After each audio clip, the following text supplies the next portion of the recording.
My sister handed me a DNA test for my birthday like it was a joke, like it was a toy. She laughed so everyone could hear and said, "Maybe this will explain why you're another man's mistake in this family." I smiled because I didn't know what else to do, but something in my chest cracked anyway. I took it home, mailed it in, and told myself I'd survive whatever came back.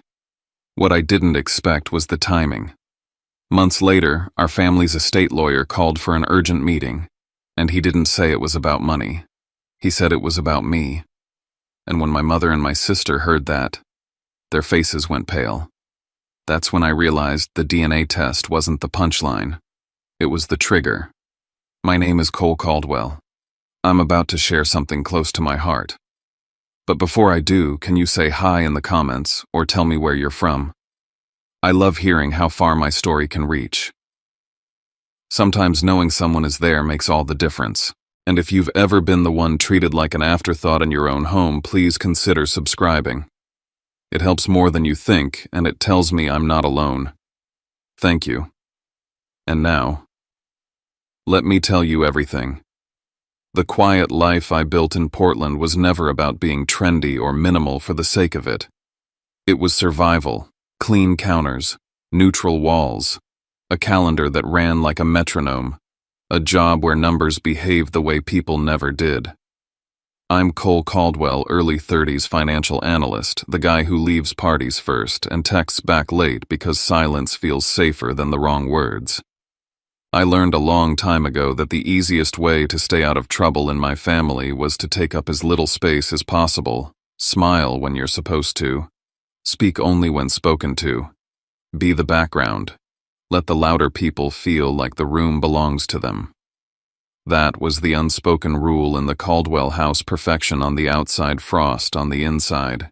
If you looked from the street, our place in Greenwich, Connecticut was exactly what people imagine when they hear old money: symmetry, stone, a driveway that looked like it had never seen a fallen leaf. But the warmth didn't live there. It visited sometimes like a guest who forgot their coat and left early. My mother, Mary Ann, ran that house the way some people run a brand. Everything had a correct angle. Everything had a correct story. The stories mattered more than the feelings underneath them.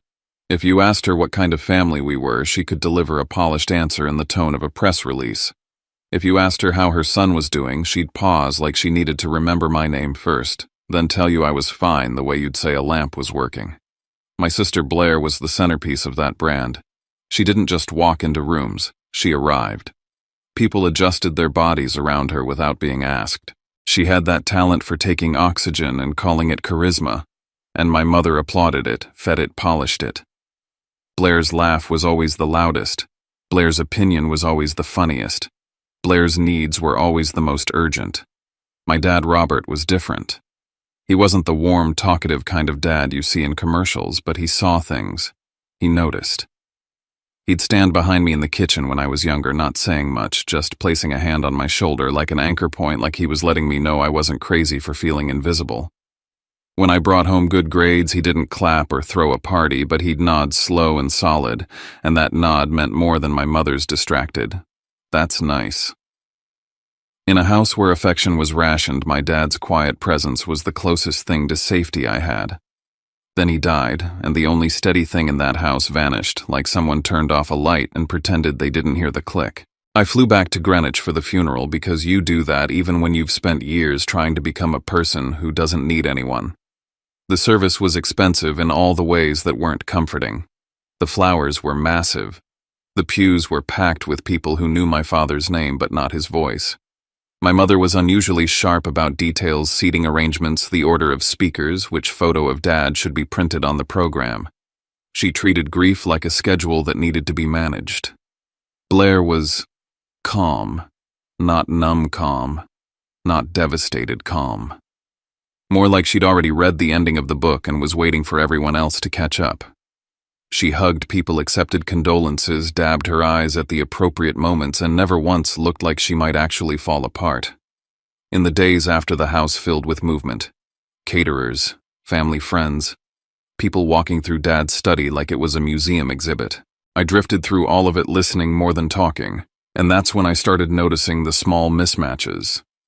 Blair kept stepping away to take calls. Not quick, I'll call you back calls. Long, deliberate ones. I'd catch fragments as I passed the hallway. The file should already be there. No, not yet, the timing matters. We'll do it when it makes sense.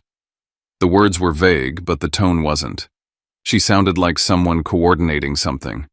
Every time I appeared, she'd shift instantly, voice softening, switching topics with that practiced ease she had. I asked once casually who she was talking to. She smiled like I'd asked what the weather was and said, "Just taking care of things." It didn't feel like care. It felt like control. I told myself I was paranoid. Grief does that, right? It makes your brain look for patterns, for threats, for meaning. But I couldn't shake the feeling that something was being set up around me. Like the furniture in a room had been rearranged while I wasn't looking and everyone expected me to pretend I didn't notice. I went back to Portland after the funeral because staying in Greenwich felt like sleeping in a room where the air didn't circulate. Portland made sense. The routines made sense. The rain made sense. I tried to return to being the man who didn't think about his family unless absolutely necessary. I almost made it. Until my mother called a few months later with a voice that was too bright, too smooth, like she'd done a few warm-up takes before dialing. "Cole," she said, and she stretched my name out like a ribbon. "We're going to have a small birthday dinner for you at the house." Small. At the house. For me. The words didn't match the reality I'd lived. My birthday had never been a production. Blair's birthdays were productions. Mine were footnotes. So when my mother suddenly wanted a small dinner at the mansion, my stomach tightened before my mind caught up. "Mom, you don't have to," I started. "Nonsense," she cut in light and rehearsed. "It's important. We should be together." Together. Another word that didn't belong to us. I stared at my kitchen wall in Portland, the one I kept blank on purpose. I could have said no. I could have made up a work excuse. I was good at disappearing. But two thoughts pinned me in place. The first, I needed to know what was happening with Dad's will, not because I was greedy, because uncertainty is a weapon in families like mine, and I was tired of being unarmed. The second, I was tired of running. I'd spent my whole life trying to be low maintenance enough to earn peace, and I'd never gotten it anyway. Maybe it was time to look the cold in the face and stop pretending it wasn't there. "Okay," I said finally. "I'll come." When I hung up, I didn't feel relief. I felt like I'd agreed to show up at a scene that had been staged without my consent. I told myself it was just a dinner. I told myself I was being dramatic. But as the date got closer, that uneasy certainty grew. This wasn't about celebrating me. It was about them needing me in a chair under a light at the exact right moment. The day before my flight, an automated email hit my inbox from a shipping carrier. Not unusual. I order plenty of boring things: printer ink, protein powder, office supplies. But this one wasn't addressed to me. It was a delivery notification for the Caldwell house in Greenwich. The recipient was Blair Caldwell. The description was vague: Kit or Test, the kind of generic label that could mean anything. But it was marked as out for delivery with a timestamp that lined up too neatly with my arrival. I stared at the screen longer than I needed to. My mind offered a dozen innocent explanations.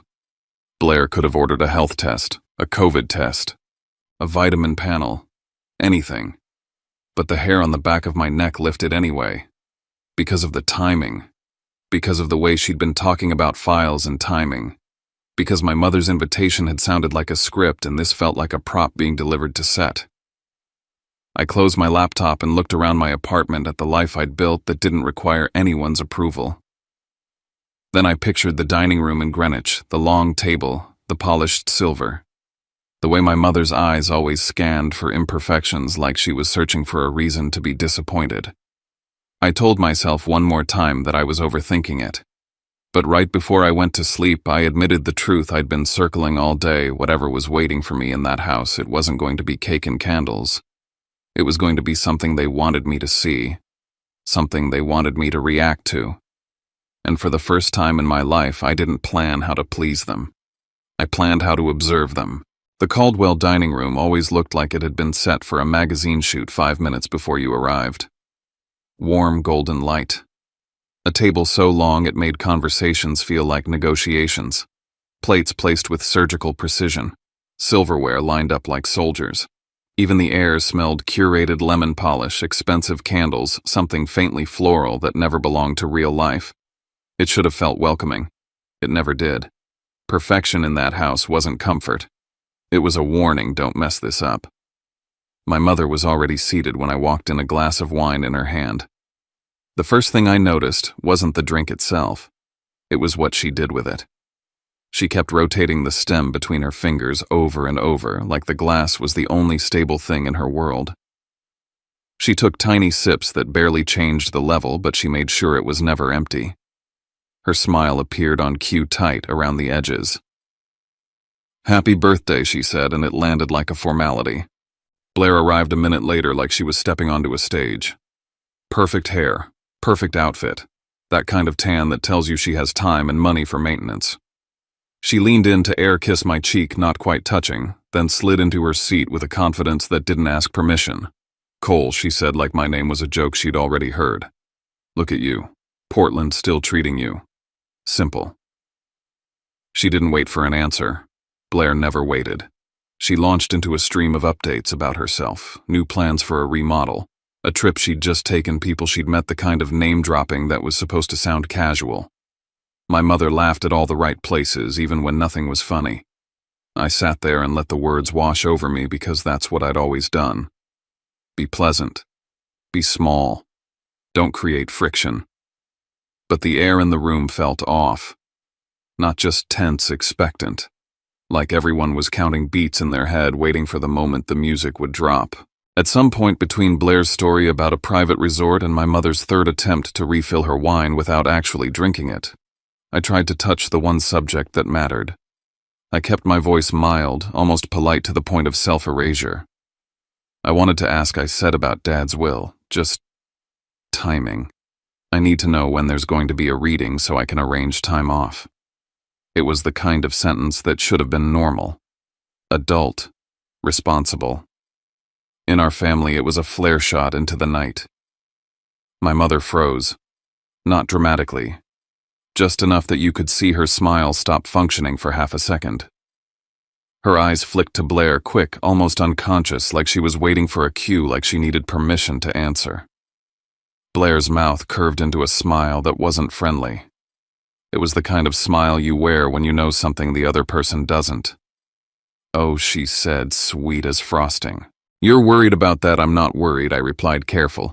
"I just want to be informed." "You will be," Blair said. "Everything will be handled at the right time." The way she said right time made my skin prickle. It wasn't reassurance. It was a reminder that the timeline belonged to her. My mother cleared her throat and nodded too quickly. "Yes," she added, voice too light. "We're just not ready yet." I looked between them and felt something shift. The will wasn't family business. It was leverage. And I was the piece on the board they were discussing without ever naming directly. Dinner continued, but I stopped tasting it. The food was expensive, perfectly cooked, and completely irrelevant.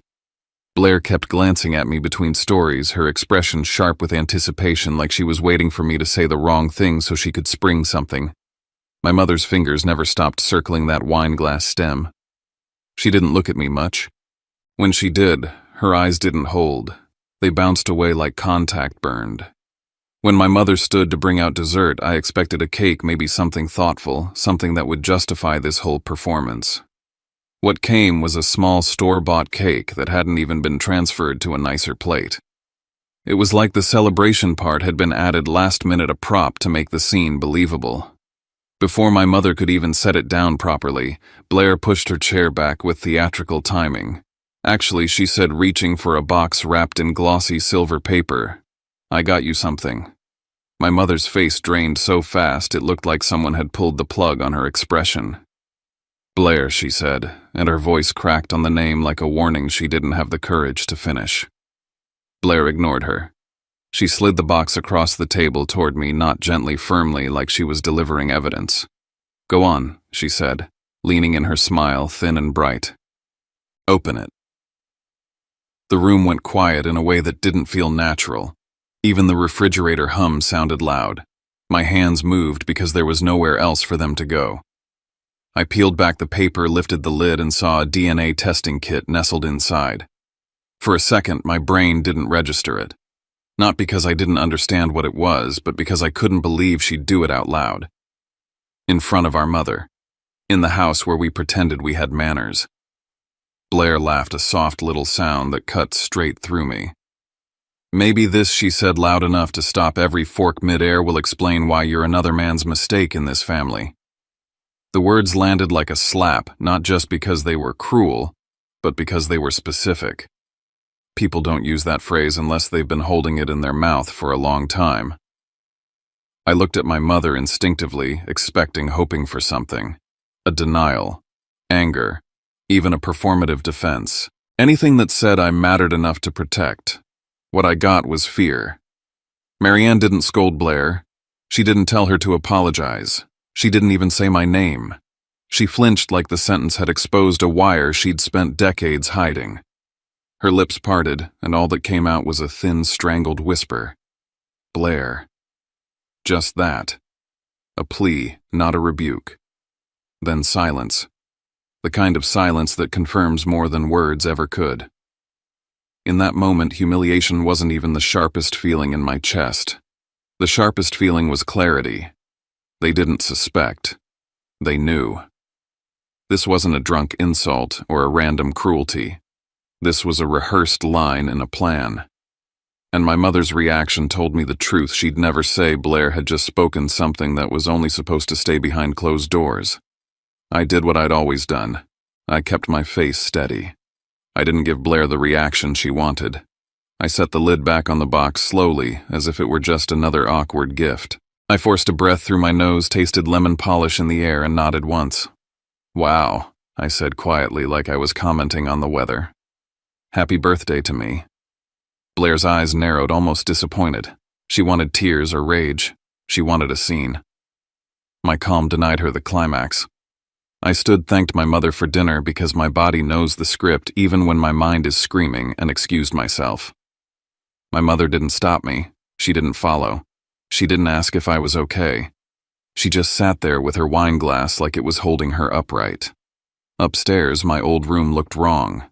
It was too clean, too staged, as if someone had prepared it for my return, not with love, but with control. The bed was made with hospital corners. The shelves were dusted. The small things I remembered, random clutter, and old sweatshirt shoved in the corner, were gone. I set the DNA kit on the bed and stood in the middle of the room, listening to the house settle. Every instinct in me said, leave, drive to a hotel, get away from this place and this feeling. But another instinct, colder and steadier, kept me there. If they'd brought me back to this house for a reason, the house might be holding the rest of the reason. I opened the closet and ran my fingers along the top shelf. Dust. Except for one section, where the dust had been smeared like a box had been slid out and shoved back recently. It didn't match the logic of neglect. If no one touched anything, the dust would be even. This was a clean swipe, recent human. I stared at that streak like it was a fingerprint. Downstairs, I could hear faint laughter, Blair's voice carrying through the hallway, my mother's responding too high. They were already moving on, already treating what just happened like entertainment. Like I was entertainment. I exhaled slowly, not to calm down, but to focus. I wasn't leaving tonight. Not yet. Not until I knew what they'd been touching in my room. Not until I found whatever it was they were trying to keep ahead of.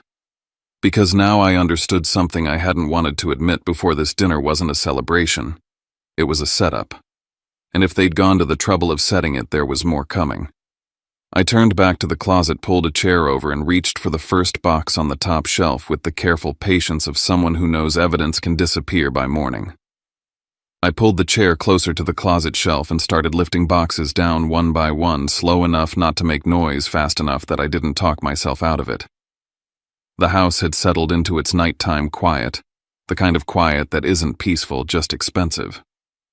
Somewhere downstairs, I could still hear a faint echo of Blair's laugh, then it faded like the house swallowed it. I turned on the lamp by my bed instead of the overhead light. I didn't want to announce what I was doing. I didn't even know who I was hiding from. Old instincts don't ask permission. The first box was exactly what I expected: school notebooks with my name written too neatly on the front, folders of papers graded with red ink, the kind of good kid evidence I used to stack up like it might earn me a place. I flipped through a spelling test from 3rd grade and felt something sharp in my throat that had nothing to do with nostalgia. It wasn't that my childhood hurt more now. It was that I could see it clearly. I'd done everything right. I'd been quiet, helpful, easy. And it still hadn't made me wanted. Those straight A's, those perfect little gold stars, they weren't proof I was loved. They were proof I'd been trying. The next box had photos, holiday gatherings, stiff smiles, the Caldwell mansion dressed up for seasons like it was the one getting celebrated. In almost every picture, Blair was centered. My mother's hand was on her shoulder. My father stood slightly behind as if he didn't want to block the view. And me, I was always off to the side, half in the frame, like I'd wandered in at the last second and nobody bothered to move. I kept digging and the digging stopped feeling like reminiscing. It started feeling like inventory. Like I was auditing my own past for irregularities. That's what grief does when it mixes with suspicion. It turns you into someone who can't leave well enough alone. At the bottom of a box that didn't belong on this shelf, one of those generic moving boxes with no label, I found an envelope. It wasn't tucked in like it had been forgotten. It was placed flat, almost careful, like someone wanted it to be found, but not too easily. The paper looked newer than everything around it.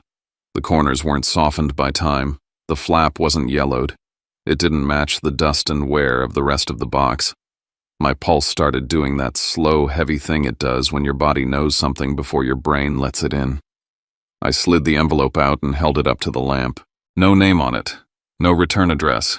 Just plain paper and a sealed flap. For a second I stared at it like it might bite. Then I opened it. Inside was a photograph. My mother was younger in it, softer around the eyes, holding a baby on her hip. Me. I knew it was me even before I recognized the tiny details: my hair, the shape of my cheeks. But the part that made my stomach drop was the man standing beside her. He had one arm around my mother's shoulders like he belonged there. He wasn't my father. He wasn't Robert Caldwell. I studied his face like I could pull answers out of it. Dark hair, clean jawline, a smile that looked practiced but not cruel. He wore a suit that fit too well to be random. The background looked like some kind of formal event, maybe a fundraiser, the kind the Caldwells always attended and never enjoyed. I flipped the photo over with hands that suddenly felt clumsy. 2 words were written on the back in my mother's handwriting: "Forgive me." That was it. No date. Was it. No. No explanation. No name. Just a confession with no context, like she'd written it to herself and forgot someone else might read it. I sat down hard on the edge of the bed and stared at the photo until my eyes started to blur. Not from tears, not yet. From the effort of keeping myself steady. My mind raced through every possibility: adoption affair, some family arrangement no one ever spoke about. But the simplest conclusion kept pushing through the noise, and it felt like swallowing glass. I wasn't Robert Caldwell's biological son. And my mother had known. I didn't let myself spiral. Not yet. I did what I do when I'm scared: I documented. I took out my phone and snapped pictures like a man building a case: front of the photo, back of the photo, the envelope itself, the inside of the box's position on the shelf, the angle of the dust around it. The last part surprised even me, but when I leaned closer I saw it. The dust along the bottom of that box wasn't even. There were clean streaks, as if something had been lifted out and returned recently. The envelope hadn't been sitting there untouched for years. Someone had handled it. That was the part that made my skin go cold. If nobody had touched my old things, the dust would be uniform. The house staff might clean surfaces, sure, but they weren't pulling boxes off closet shelves. This wasn't housekeeping. This was someone searching, someone checking, someone making sure certain things were where they wanted them to be. Either my mother had been in here, or Blair had. And if they'd been in my room recently, then tonight's DNA gift wasn't just cruelty. It was choreography. A scene that had been planned, positioned, and rehearsed down to the props. I put the photo back into the envelope and held it for a moment like it was heavier than paper. Then I set it down on the bed beside the DNA kit. Seeing them next to each other made my chest tighten. The kit wasn't a gag gift. It was a weapon wrapped in silver paper.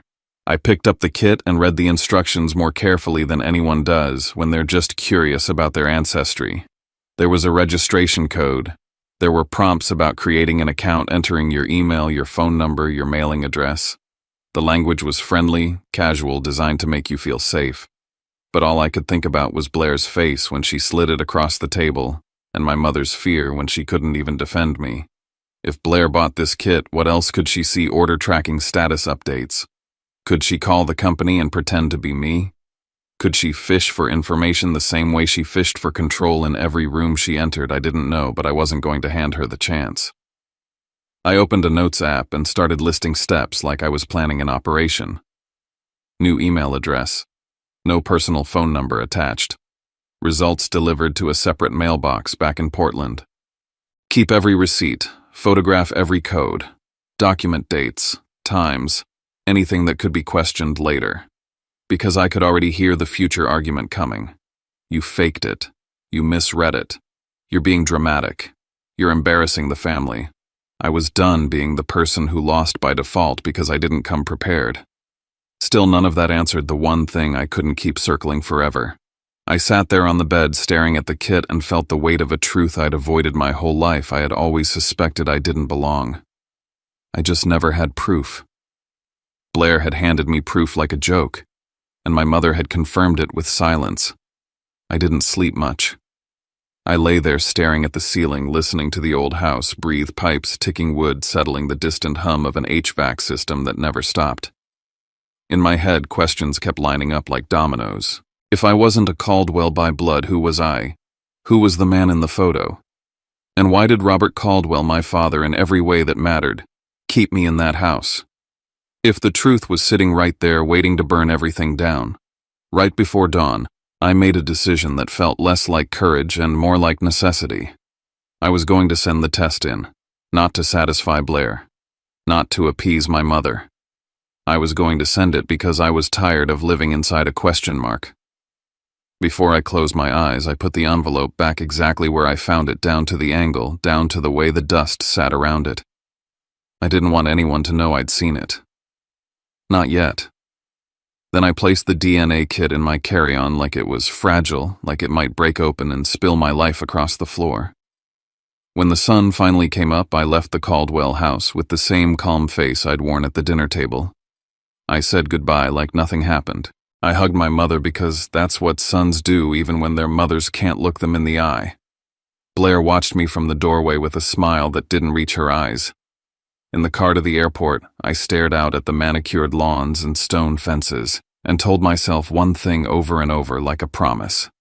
I will get the truth on my terms. And when it comes, I won't be the one caught unprepared. Portland greeted me the way it always did. Gray sky, wet sidewalks, the soft hiss of tires on pavement. It should have felt like relief. Instead, it felt contaminated. Like the calm I'd built was suddenly porous, and every quiet moment had room for my sister's laughter to echo back in. I went to work, sat at my desk, opened spreadsheets, answered emails, nodded in meetings, and did everything I could to behave like the same man who'd left. But the whole time my mind kept replaying that dining room scene with cruel clarity, the silver box sliding across the table, Blair's voice throwing that sentence like a dart, my mother's face draining as if she'd seen a ghost. I started keeping a running log on my phone. Not dramatic journal entries. Facts. Date I got my mother's call inviting me to the small birthday dinner. Date I received the shipping notification to Greenwich recipient Blair description kit test.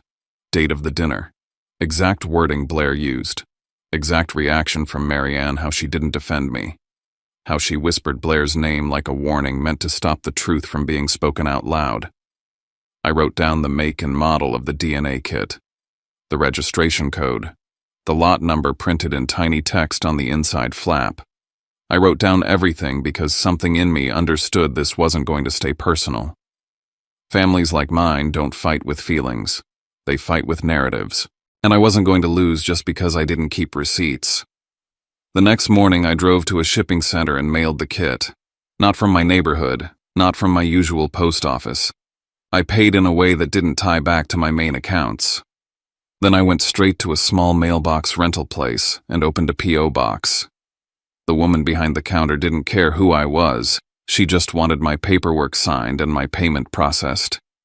It was the most honest interaction I'd had in days. For the email registration, I created a fresh address with no personal identifiers, no Cole, no Caldwell, no birthdays, nothing Blair could guess in 5 tries. I didn't attach my phone number. I didn't sync it to my devices. I treated that email like a locked drawer that only existed for one purpose. When I finally registered the kit, I used the P.O. box address for everything. It felt paranoid.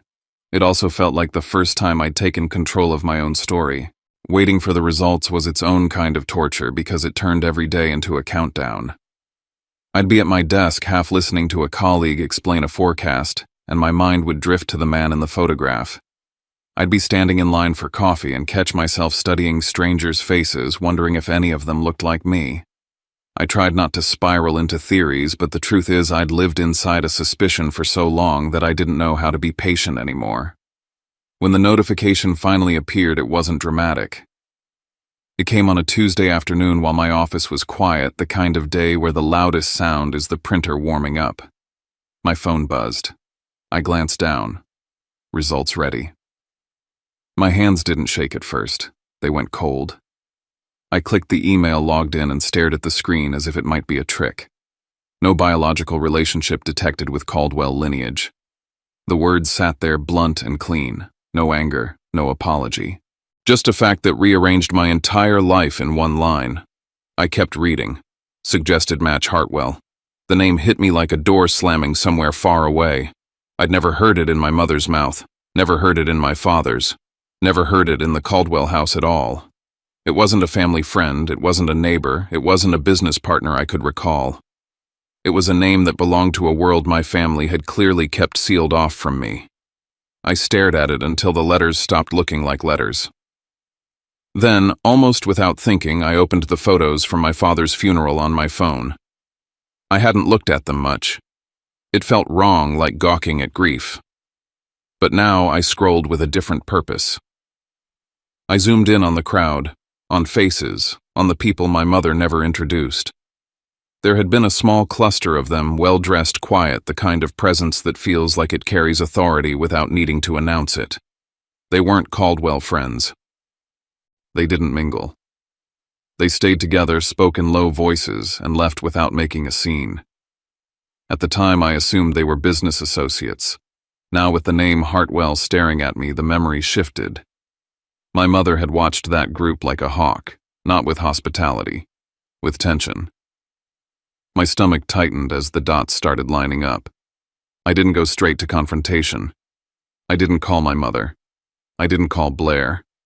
I did what I'd promised myself I'd do. I kept it clean. I took screenshots of the result. I captured the page showing the timestamp.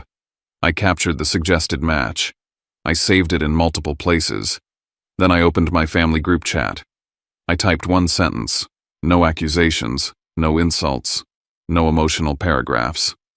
Does anyone want to explain this? I attached the screenshot and hit send. The typing bubble didn't appear right away. For a few seconds, the chat sat silent, and I could almost picture my message landing like a grenade on that polished Greenwich countertop. Then my phone rang. My mother. I answered, and the sound that came through wasn't a greeting. It was panic wrapped in tears, like she'd been holding her breath for decades and finally ran out of air. Cole, she said, and my name sounded cracked in her mouth. Please, please delete that. That was her first instinct. Not, are you okay? Not, what did you find out? Not, I'm sorry. Delete that. Delete what I asked, keeping my voice flat even though my chest felt tight. The message, the picture, all of it. She begged. You don't understand. This is complicated. It's old. It's please, sweetheart, you can't. Can't what I pressed. Can't tell the truth. Can't embarrass you. Can't say out loud what you've clearly known for years. She cried harder, and I heard fear in it, not grief. Fear of exposure. Fear of consequences. Fear of a story she couldn't control anymore. Just delete it, she repeated. Don't do this in front of people. In front of who, I asked. Blair. The woman who handed me the test and called me another man's mistake. My mother didn't answer that. She just kept pleading like if she could make the words urgent enough, I'd fold the way I always had. I hung up without shouting, not as punishment, as a boundary.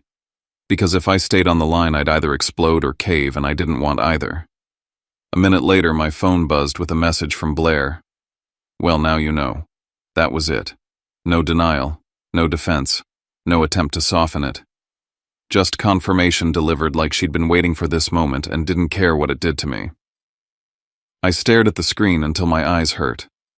Then I took a screenshot of that message too and added it to my folder. I didn't call her right away. I walked out of my office building instead into the damp Portland air and let the cold wake me up. I paced the sidewalk, listening to the city sounds, cars, distant voices, the steady rhythm of a place where nobody knew my family name. I should have felt free. I felt hunted. That night I went home and started pulling out my own old documents the way I'd done in Greenwich folders I'd kept from college, a few family papers I'd inherited by accident, invitation lists, memorial programs from the funeral. I searched for the name Hartwell the way you search for a hidden needle in a familiar haystack. I found nothing obvious. But I did notice patterns. Names on the funeral program that weren't explained. A florist receipt addressed to my mother from someone with a last name I didn't recognize. A handwritten note in my mother's purse at the time of the funeral that I'd photographed without thinking because it had seemed oddly formal. All small things. But small things are how big secrets survive. 2 days later, I got an alert on the burner email account I'd created for the DNA results. A security notification. Unusual sign-in attempt. Different device. Different location. The timestamp was almost identical to the moment the results had gone live. My mouth went dry. I hadn't shared that email with anyone. I hadn't used it for anything else. I'd been careful, and still someone had tried to get in. I changed the password immediately, something long and ugly no human could guess. I enabled two-factor authentication. I reviewed every setting, every connected device, every login history I could access. I logged out of everything. Then I sat on my couch in the quiet of my apartment and let the reality settle in. This wasn't just family drama anymore. Someone was reaching for my information. Someone was trying to stay one step ahead of what I knew. And if Blair was calm in her message, if my mother was terrified on the phone, and if someone had tried to access the one place my results lived, then the DNA kit wasn't just a nasty joke at dinner. It was a tool, a lever, a way to track and pressure and control the story the moment it started slipping. I opened my notes app and added one final line beneath all the dates and screenshots. From this point forward, nothing goes through emotion. Everything goes through counsel. I didn't have a lawyer yet, but I knew I was going to need one, because the version of me that tried to keep the peace was the version they knew how to use. And the version of me that was waking up now, the one taking screenshots, locking accounts, renting P.O. boxes, wasn't going to be handled with guilt and wine and rehearsed smiles. I looked out at the Portland rain streaking down my window and felt something I hadn't felt in a long time. Not hope, not relief. Resolve. After that security alert hit my burner email and I locked everything down, I didn't sleep. I lay on my couch with my laptop open and the rain tapping the window like a metronome, staring at the screenshot of Blair's message.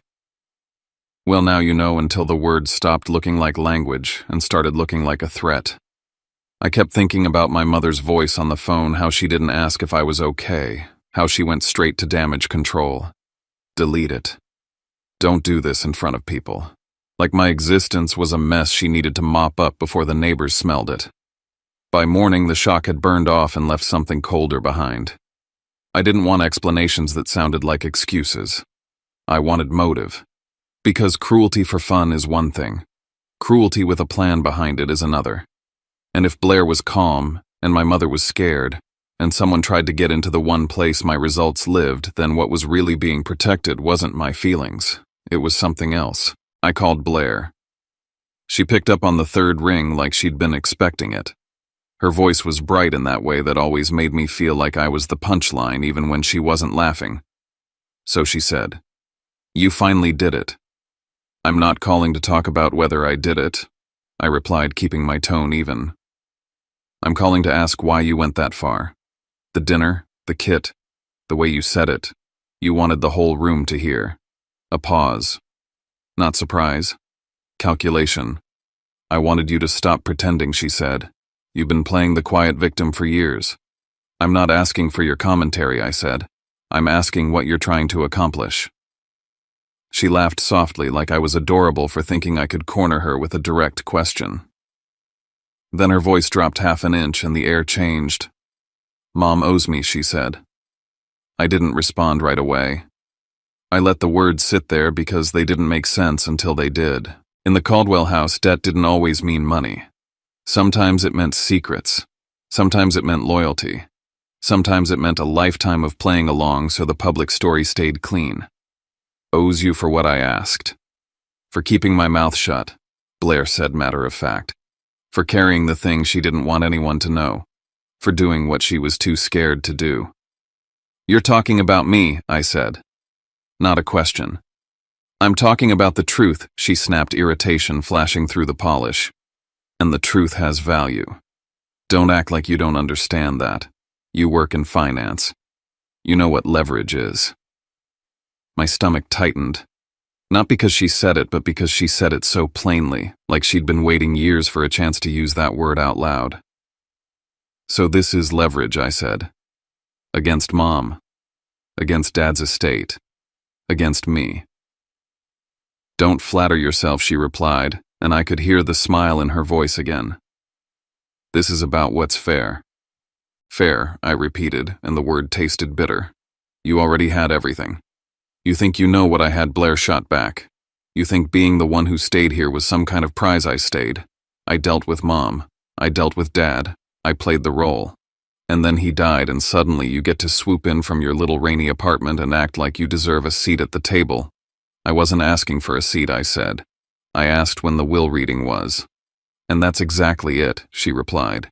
"You're always acting like you're just asking while you position yourself. It's pathetic."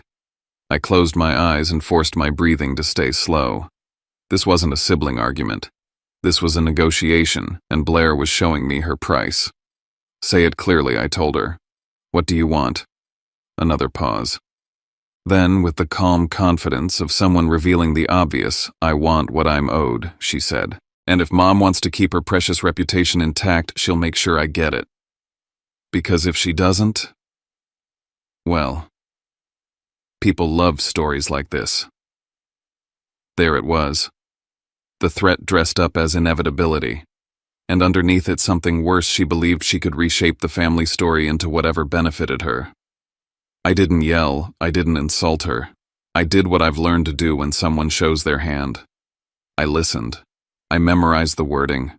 I watched the pattern. "You bought the kid," I said, like I was confirming a transaction. "Of course I did," she answered. "You think you'd do it on your own, you wouldn't. You'd just keep being invisible.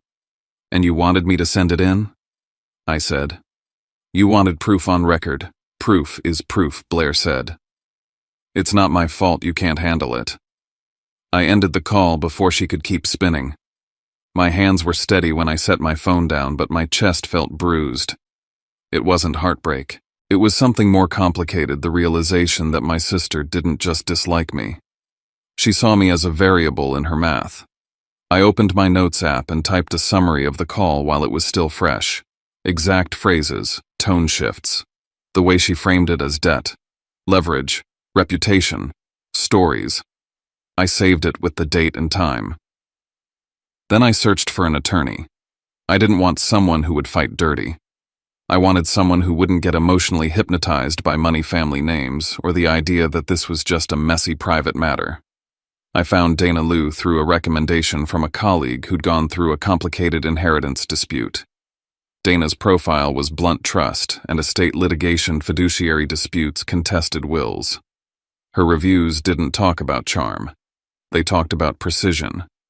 When we met, it was over a video call first. Dana's office behind her was clean, not stylish. She looked at me the way a doctor looks at symptoms, no judgment, just focus. Start from the beginning, she said. Not feelings. Sequence. So I gave her sequence. The funeral. My mother's careful obsession with appearances. Blair's calmness and those phone calls about files, appointments, timing. The sudden birthday dinner invitation that sounded rehearsed. The shipping notification kit test delivered to the Greenwich address with Blair as recipient. The dinner table scene, Blair's line loud and deliberate. My mother's fear and silence. The night in my room. The envelope. The photograph. The words on the back. Forgive me. The dust patterns that suggested someone had handled it recently. The DNA registration process. The decision to use a separate email and a P.O. box. The results no relationship to the Caldwell lineage suggested match Hartwell. My message in the family chat. My mother's panic call asking me to delete it. Blair's cold text. The attempted login to my burner email the moment the results went live. Then the call with Blair where she admitted my mother owed her and that she was willing to weaponize the story if she didn't get what she wanted. Dana didn't interrupt much. She took notes and asked clarifying questions only when it mattered, like a prosecutor building a timeline. When I finished, she leaned back slightly and tapped her pen once against her notebook. This isn't just family cruelty, she said. This is strategy. I didn't like how validating that felt. What does that mean legally, I asked. It means, Dana said carefully, your sister may be trying to change the way you're treated under the estate plan by turning your parentage into a legal argument. If your father used any trusts or clauses that define beneficiaries by bloodline, she may be aiming to disqualify you. Even if he didn't, she may be planning to pressure your mother or the estate's representatives with the threat of public exposure. I nodded because that matched what my stomach had already concluded. Dana continued. The other concern is the timing. If your father anticipated conflict, he might have built protections into the will or trust structure. Some people include provisions that activate only when a dispute arises, additional instructions, evidence packets, penalties. It's not common in regular families.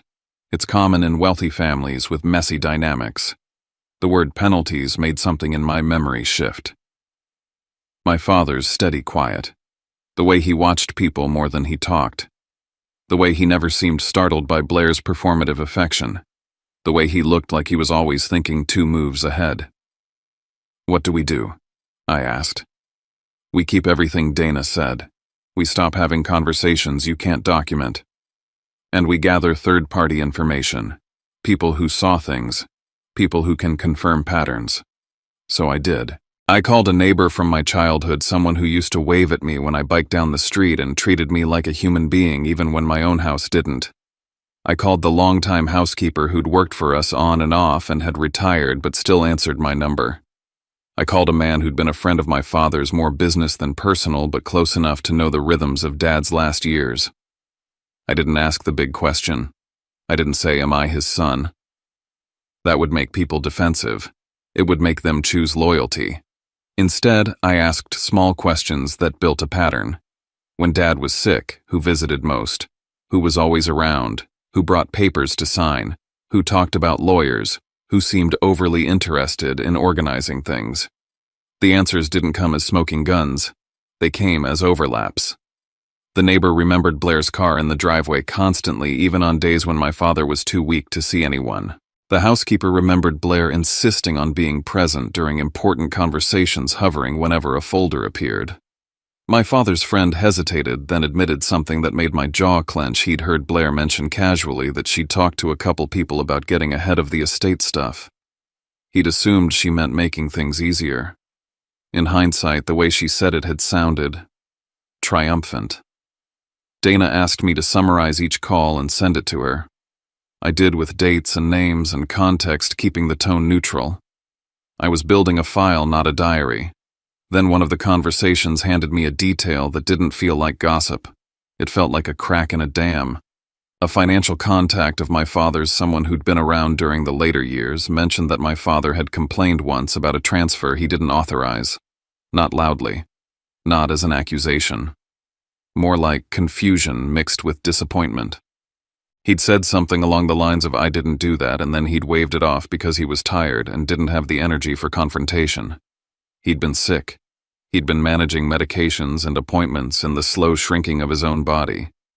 He hadn't had the strength to chase a missing transaction. I didn't have statements. I didn't have numbers. But hearing that my father had noticed something and hadn't been able to stop it made my throat go tight.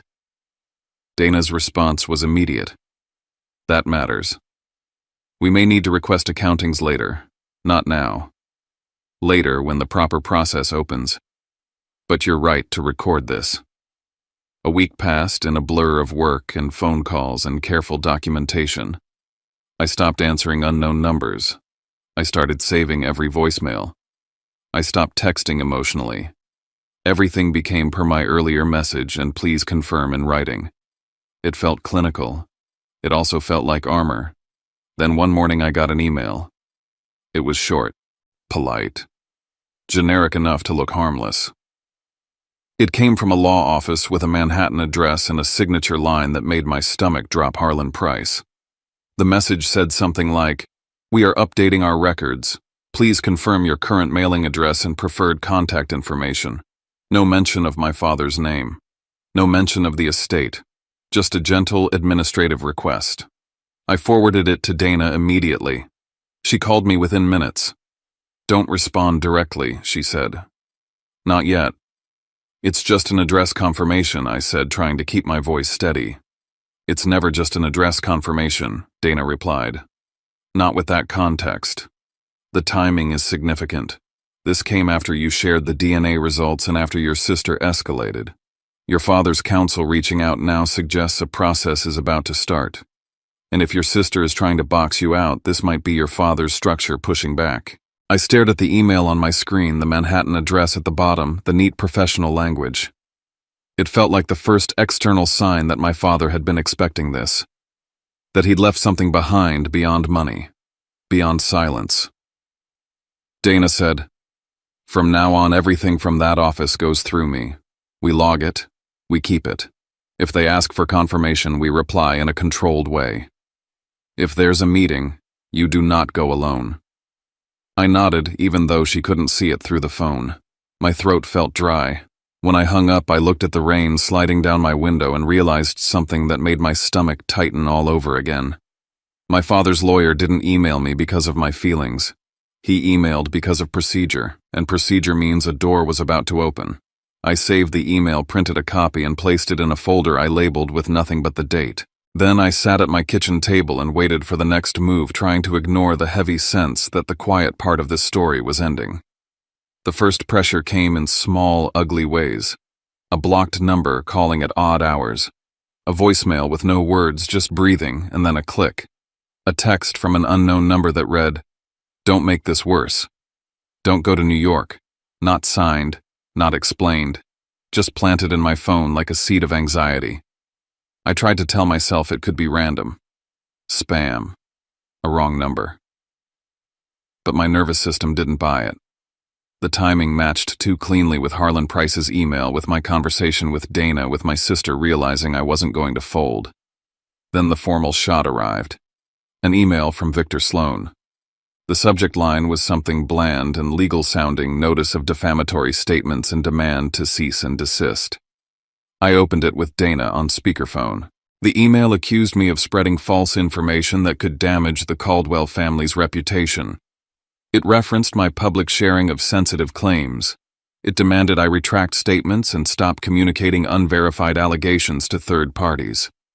The language was aggressive without being specific, designed to intimidate. It didn't address the fact that I hadn't posted anything publicly. It didn't address the DNA results. It didn't address Blair's own words. It was a fog machine meant to fill the room so nobody could see the exits. Dana's voice stayed calm. "Do not reply," she said. "We respond on our terms. In writing. With facts. This is meant to scare you into silence. It's working," I admitted, then hated myself for it. "It's designed to work," Dana replied. "Fear is cheaper than evidence." The next day, the pressure moved closer to my life. My HR department asked to speak with me. I sat in a small conference room with a glass wall and a bowl of stale candy on the table, listening to a woman with a careful smile say, "We received a call asking to verify some information about you. Something about a personal legal matter. We didn't provide any details, of course, but we wanted to check in." My face stayed neutral because I've trained it that way, but inside something went cold. It wasn't just that someone contacted my workplace. It was that they did it with enough confidence to pretend they were entitled to a response. Like my life was another file they could request. "I'm handling a private family matter," I said, choosing each word carefully. "There's no issue that affects my work performance." HR nodded, relieved to hear something clean. "Okay," she said. "Just keep us informed if anything changes." I walked back to my desk, feeling like the ground under me wasn't as stable as it had been. Portland had been my refuge. Now it had fingerprints from Greenwich on the door. Dana didn't let me drift. She gave me instructions like a lifeline. Save the cease and desist. Save every voicemail. Screenshot every text. Write down your HR meeting date, time, who was present, exactly what was said. Do not speak to Blair on the phone again unless we're recording legally or using a written channel. Do not argue. Do not defend yourself to people who aren't asking in good faith. We're building a clear record. So I did. I bought a notebook I never used for anything else and started logging everything like a case file. I kept my tone factual. I kept my emotions out of it, not because I didn't feel them, but because emotions were the thing my family always used to make me look unstable. Then Dana called me one afternoon and said I just got a call from someone named Elliot Crane. The name meant nothing to me at first. Then my stomach tightened anyway. "He's a private investigator," Dana continued. "He says your father hired him months before he died. His words were specific." I stood up from my desk and walked into an empty stairwell so nobody could hear me breathe too hard. "What did he say?" I asked. Dana paused like she was choosing how to deliver it. "He said your father anticipated someone would try to use biology against you. He said your father documented actions related to the estate. He didn't give details on the phone. He said he has materials and instructions. And he said he was waiting for a certain condition to be met." My grip tightened on the railing. The stairwell smelled like concrete and cleaning solution, and suddenly I was back in my childhood bedroom in Greenwich, staring at dust patterns and an envelope that didn't belong. "Condition," I repeated. "Yes," Dana said. "And Cole, this part matters. He said your father told him to release information only if your parentage was used to shame you or to exclude you." For a moment I couldn't speak. My father had been dying, and while I thought he was just enduring it quietly, he was building something. Not revenge, protection. A structure sturdy enough to stand even after he was gone. Dana said Elliot wants to meet in person or at least deliver the materials through proper channels. I told him we'd coordinate. I swallowed. So Dad knew. "He knew enough to plan," Dana replied. "Which means we need to be very careful. If your sister is escalating, it's because she senses there's something she can't control." As if on cue, my phone buzzed. A message from my mother. Misspelled rushed like her hands were shaking as she typed. "Don't go. Please, don't go. I'm begging you. No context, no explanation. Just fear." Then Dana's phone rang again, and when she put me on hold to answer, I stared at my mother's message until the letters blurred. She'd never begged me for anything like that. She'd demanded, she'd instructed, she'd corrected. Begging meant she was terrified. Dana came back on the line. "Cole," she said, voice steady. "Harlan Price's office just called me." My heart thudded once heavy. "They want you in Manhattan," Dana said. "They're calling it an urgent meeting." Their wording was clear. "It's about you, about me, not about the estate, not about probate, not about the will reading, about me." I sat down on the cold stairwell step because my legs suddenly felt like they didn't trust themselves. Dana kept talking. "They contacted your mother and sister first. Then they reached out to us. They want all parties present. They also confirmed you are permitted to attend with counsel." I could hear the click of a door in my memory like a mechanism finally engaging. My father's lawyer didn't reach out to ask where I lived. He reached out because the process had started. Whatever my father set in place, it was moving now. My phone buzzed again. Another unknown number, another text. Don't embarrass the family. Stay home. I didn't respond. I just saved it. Dana said we're going. It wasn't a question. A part of me wanted to say no anyway. Not because I didn't want the truth, but because stepping into that room in Manhattan meant stepping into the center of the Caldwell machine. It meant being seen. It meant being attacked. It meant not being able to hide behind distance anymore. Dana's voice softened slightly. This is why you hired me. They're trying to scare you into withdrawing before you hear what your father left. The fact that they're contacting your job, sending cease and desist letters, pressuring you with anonymous messages, none of that is what people do when they're confident. It's what they do when they're trying to control timing. I took a breath and looked at the raindrops sliding down the stairwell window, thin streaks of gray daylight. What if they try something legal before we get there? I asked. Dana didn't hesitate. I'm checking filings now. A few minutes later, she called me back with a tone that was all business. Your sister's side submitted an emergency petition, she said. They're attempting to temporarily restrict access to estate information by labeling you as not a biological heir. It's a preemptive move to create doubt and slow things down. My hands went numb. Can they do that? They can try, Dana said. But it doesn't mean they'll succeed. It means they're trying to shape the first impression before the meeting. I closed my eyes. I could picture Blair doing it, creating a narrative first, making other people react to her version, forcing me to play defense. She'd been doing that to me my entire life. The only difference now was she'd added attorneys and court documents to her toolkit. Dana continued. Elliot Crane also texted me. He says he has a sealed envelope your father left with instructions. It's not to be opened casually.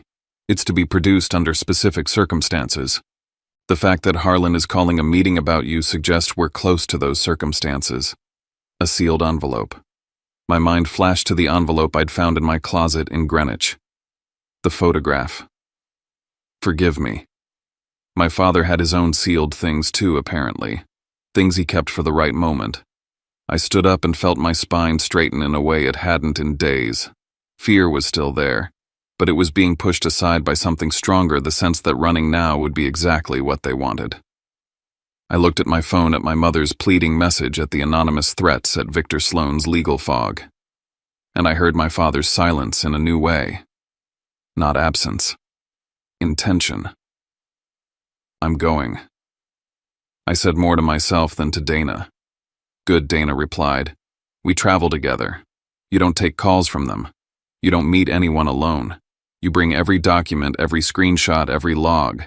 We walk in prepared. After I hung up, I went back to my desk and opened my calendar. I blocked out days. I booked flights. I printed copies of everything and placed them in a folder like I was heading to court, because in a way I was. That night I packed with a strange calm. Not peace calm. The kind that comes when you stop trying to win love and start trying to survive truthfully. I tucked the printed DNA results into my carry-on. I added the photo of the envelope from Greenwich. I added the screenshots of Blair's messages. My mother's call log, the security alert from the burner email, the cease and desist from Victor Sloan, the HR meeting note, the anonymous texts. Before I zipped the bag closed, I hesitated with my hand on the zipper, feeling the weight of what I was about to do. My whole life I'd been trained to ask permission to exist in that family, to keep things smooth, to not make scenes, to not force conversations people didn't want to have. For the first time, I wasn't asking. I was showing up. The flight from Portland to New York felt longer than it should have, not because of turbulence or delays, but because there was nothing left to hope for. I wasn't flying east believing my family would suddenly understand me, apologize, or soften. That hope had burned out quietly somewhere over the Rockies. What remained was a single steady objective, the truth needed to stand in the open exactly where it belonged without being bent or negotiated away. I sat by the window, headphones on without music, watching clouds slide past like blank pages, and repeated Dana's words to myself the way you repeat safety instructions before impact. Do not react emotionally. Do not argue morality. Stick to facts. Stick to process. Let the structure do the work. In my carry-on was a folder I'd gone through at least 10 times. DNA results printed and time-stamped. Photos of the envelope from Greenwich, the handwriting on the back of the photo, the dust patterns. Screenshots of Blair's messages, my mother's missed calls, the anonymous texts. The security alert from the burner email. The cease and desist from Victor Sloan. The note from HR summarizing the verification call. A timeline I'd typed out line by line until it read like a ledger, not a confession. I wasn't going to Manhattan as a son or a brother. I was going as a person whose life had been turned into a disputed record. Dana met me at the airport. She looked the same as always, composed, practical, carrying her own slim briefcase like an extension of her arm. On the ride into the city, she walked me through the meeting again, calmly, methodically. Where to sit, when to speak, when to stay silent, how to answer if someone tried to provoke me. She didn't promise victory, she promised structure, and that was enough. Harlan Price's office occupied the upper floors of a Manhattan building that felt intentionally intimidating. Dark wood, glass walls, a view of the river that reminded you how small you were in the grand scheme of things. The conference room itself looked less like a place for discussion and more like a private courtroom. Long table, heavy chairs, no personal touches. Just authority, polished and quiet. We arrived early. I wanted time to breathe and observe. I noted the doors, the seating arrangement where the documents would likely be placed. I chose a seat near the window beside Dana, angled so I wasn't directly across from where my sister would sit. I didn't want confrontation to become theater. Harlan Price entered without ceremony. He was exactly what you'd expect from a man trusted with generational wealth and long memories, calm, precise, carrying a thick folder that he placed on the table without opening it. The gesture alone told everyone why we were there. That folder was the center of gravity. My mother arrived next. Marianne looked smaller than I'd ever seen her, like the tailoring of her life had finally failed her. Her hair was pinned back too tightly. Her hand gripped her purse as if it contained oxygen. She didn't look at me. She looked at the clock. Over and over. Blair arrived last, perfectly styled posture, straight expression, controlled. She brought Victor Sloan with her, who took in the room with the careful eyes of someone calculating risk rather than dominance. Blair's confidence was still there, but I saw the crack immediately. Her gaze flicked just once to the folder in front of Harlan and lingered a fraction of a second too long. Harlan cleared his throat and began. He acknowledged the presence of legal counsel on both sides and stated plainly that the meeting had been convened under written instructions left by Robert Caldwell. He emphasized that this was not a routine procedural gathering. It was a meeting triggered by specific conditions outlined in advance. He said those conditions included any attempt to use questions of parentage to humiliate, discredit, or exclude me from consideration in matters related to Robert Caldwell's estate. Something cold and electric ran through me. The sentence Blair had thrown across the dinner table months earlier echoed in my head, and for the first time I understood its full weight. It hadn't just hurt me. It had unlocked something my father had deliberately sealed. Harlan proceeded to summarize the estate distribution. He did it clinically without flourish. The majority of assets, including management authority over certain trusts, investment holdings, and decision-making power regarding the primary properties, were designated to me. Not conditionally, not tentatively, directly. I didn't react, not outwardly. I absorbed it like data because that's what it was. My father hadn't promised me a future in private. He'd written it into existence. Blair stood abruptly, the movement sharp enough to scrape her chair against the floor. She spoke fast, voice tight with indignation, waving the concept of DNA like a verdict. She said I wasn't his biological son. She said I had no right. She said the documents should be invalid. Harlan didn't raise his voice. He simply asked her to sit down and said there was more to read. Then he did something that shifted the air in the room completely. He read my father's words written years earlier, stating that he had known from my early childhood that I was not biologically related to him, that he had chosen to raise me anyway, and that his decision to recognize me as his son required no approval or validation from anyone else. The argument Blair was building collapsed in real time. You could see it in the way her jaw tightened, in the way Victor Sloane's posture changed. Biology had been anticipated, documented, and neutralized long before any of us walked into that room. Harlan continued. He referenced materials gathered by a private investigator, Elliot Crane, engaged by my father months before his death. A list was placed on the table: financial records, logs of meetings with multiple law firms, notes documenting pressure exerted during my father's illness, receipts for the purchase of the DNA kit delivered to Blair's address weeks before my birthday. The focus of the room shifted. This was no longer about who I was by blood. It was about who had tried to steer a dying man's decisions. Harlan explained the presence of a clause in the estate documents that penalized any attempt to contest the distribution without substantial cause. Any party initiating such action risked forfeiture of benefits and the immediate calling of outstanding advances or loans. Victor Sloane's face told the story before he said a word. He understood exactly what kind of document this was. This wasn't a mistake or an oversight. It was a structure built to withstand precisely this behavior. Then Harlan reached into the folder and removed a sealed envelope. He didn't hand it to me immediately. He stated that my father had instructed it be delivered only after the presentation of evidence, only to me and only in this context. He placed it on the table in front of me and asked that I wait until the appropriate moment. I looked at the envelope and felt something I hadn't expected. Not triumph, not relief, recognition. My father hadn't just loved me quietly. He had planned for me. He had protected me in a language I hadn't known how to speak yet. When Harlan finally nodded and indicated I could open the envelope, the room had gone very still. I slid it toward me and broke the seal, carefully aware of every sound. Inside were 2 documents. One was personal, handwritten. The other was formal, typed, notarized, and dense with legal language. I read the handwritten letter first silently. My father wrote that he had seen how often I was overlooked, how easily I had been dismissed, and how he regretted not having the strength to change the family dynamic while he was alive. He didn't apologize for loving me. He apologized for not protecting me sooner. He said he was leaving me something more important than money, the authority to decide what happened next. The second document explained how that authority worked.